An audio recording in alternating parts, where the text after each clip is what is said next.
I'm a Celeb looks even more tired after Celebrity Traitors. It's time for ITV to shake things up. Kiosk Kev is on standby. The hammocks have been dusted off and the sheep's brains are already in the blender. That's right. I'm a Celebrity. Get Me Out of Here is returning to screens once again. Only this year it's arriving off the back of another show that has set the bar much higher. Unfortunately for ITV, the debut episode of I'm a Celeb is airing less than a fortnight after the conclusion of the BBC's newer, fresher juggernaut, Celebrity Traitors. Across 9 episodes, the Beeb's New Kid on the Block became the most-watched entertainment show of the year. And it wasn't only a ratings winner. The viral clips, Tom Daly's side-eye, memeable one-liners, and shocking outcomes cemented the show's position on any and all best of 2025 lists. Both the civilian and celebrity versions of The Traitors have proven that even in the days of streaming, there's still a hunger for good, old-fashioned event television. But only if the show concerned is actually worthy of chatter, which, when it comes to I'm Celeb, is increasingly not the case. If this season in the jungle is going to come close to the heights reached by Celebrity Traitors, the show's producers would do well to take a few notes. One thing that is too late to fix, however, is the lineup.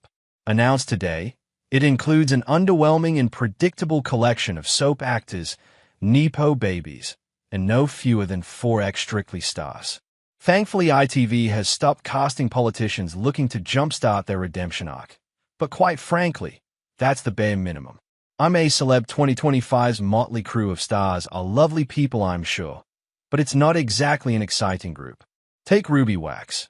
She'll have one-liners aplenty and hopefully not pull any punches, but the broadcaster has shared so much over the years that it's tough to imagine how even she will bring something new to the show.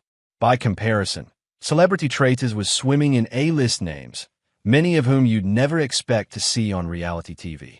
There was actor and intellectual Sir Stephen Fry, a knighthood, on reality TV, with actors Celia Imrie, farting, no less, and Alan Carr, the unlikely antihero who proved to be so terrible at being a traitor that the faithful suspected nothing.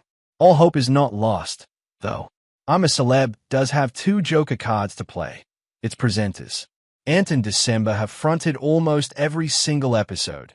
McPartlin sat one series out due to personal issues and was replaced with Holly Willoughby, and they are at their funniest and best when lightly jibing the campmates, riffing in the live segments, and stifling laughter during the trials.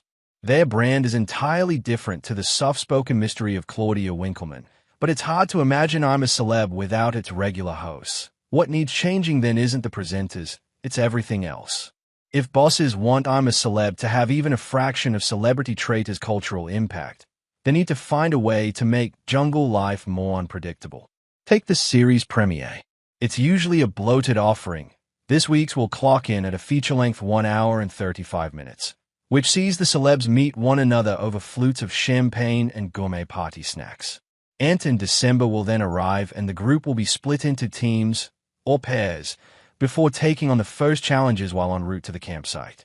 At least one of the campmates will scream every second, all but guaranteeing their place in the first bush tucker trial in the process. And somewhere near the end of the episode, they'll reach their final destination, where debate will ensue over who gets a bed and who draws the short straw with a hammock. It's long, drawn out, and wholly predictable, to say the least. When it comes to Celebrity Traitors, almost every theory shared by fans did not come to fruition. The upper-class intellectuals were no smarter than the rest of us. Real-world friendship stood for nothing. And no, Carr's giggles didn't lead to his downfall.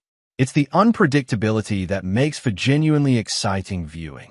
Granted, ITV has thrown in twists in previous years, such as the celebs being split into separate encampments and the introduction of late arrivals, but those has been done so many times already that it's just part of the show's natural rhythm, which is exactly what's happened with Love Island's Casa Amor too.